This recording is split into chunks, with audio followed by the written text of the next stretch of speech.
Iibhalansi zakho zinokwanda ngeenyanga zakho zokuqala phantsi koqwalaselo lwetyala. Sukoyika, oku kuhambelelana nenkqubo kwaye kuya kutshintsha. EMzantsi Afrika, ababoneleli ngetyala, iibhanki, abaqokeleli bamatyala kunye nabacebisi ngamatyala abasoloko belungelelaniswa kwezobuchwephesha.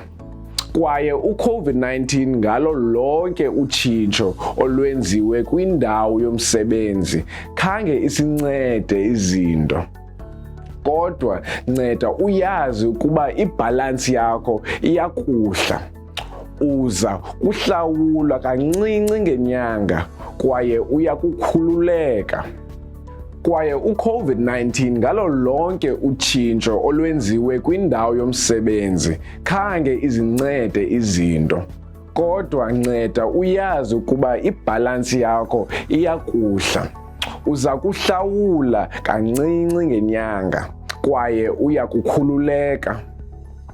Ukuphononongwa ngamatyala asiyokhohliso, kwaye njengenkampani ephambili yophononongo lwamatyala eMzantsi Afrika sisindise amawaka abantu kumthwalo wamatyala. Nceda uzive ukhululekile ukunxibelelana nathi kule nombolo 021 003 8733 kwiphepha lethu lobacebisi ngezimali kuzwelonke kuFacebook okanye ugcwalesele ifomu yokuqhagamshelwano kwiwebhusayithi yethu ethi www.nationaldebtadvisors.co.za.